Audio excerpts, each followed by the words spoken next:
Ito yung ating settings mga idol sa ating equalizer, ano. So dito amplifier equalizer lang tayo dito. So ito yung settings ko rito sa ating channel 1, ginawa natin pang mid high. Tapos yung ating channel 2, ayun, ginawa natin na pang low.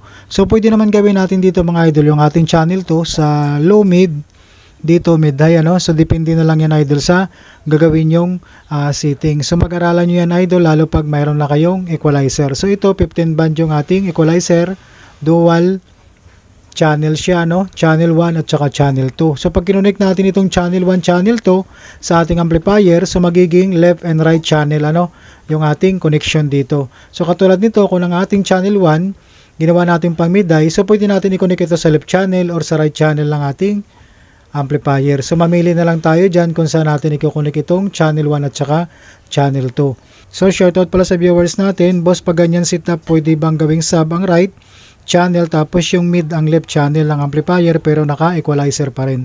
So ito idol, ang connection natin dito gagawin, pwede tayo dumaan sa ating effector loops at saka normal setup lang, ano, yun ang gagaling lang dito sa ating output papunta lang sa audio selector ng ating amplifier. So kahit anong connection na gagawin natin doon idol, effector loops man o doon sa audio selector ng ating amplifier, pwede yan idol, dadaan at dadaan sa ating equalizer. So gagamit lang ako dito lang idol ng cellphone ng ating source, ano, ito.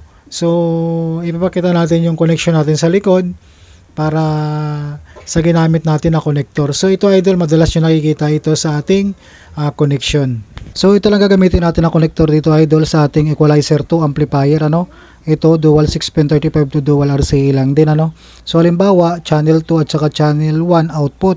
So yung gagawin natin, kung halimbawa ito yung ating gagamitin na pang mid high, yung channel 1, so output lang tayo dito kung saan man natin ilagay, sa left channel man yan or sa right channel, ano. So halimbawa itong dual 6.35 dito sa channel 1 at saka channel 2. So right channel ito output,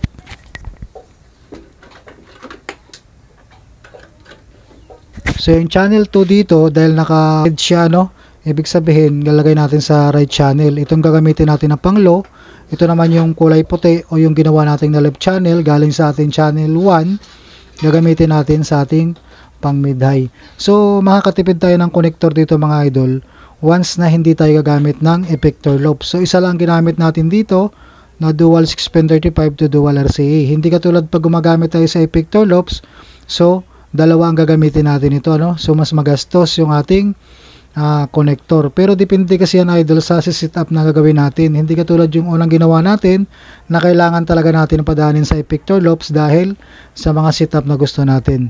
So gagamit ako dito mga idol ng cellphone, yung ating pinaka source. So kailangan ko lang dito ng ganitong connector.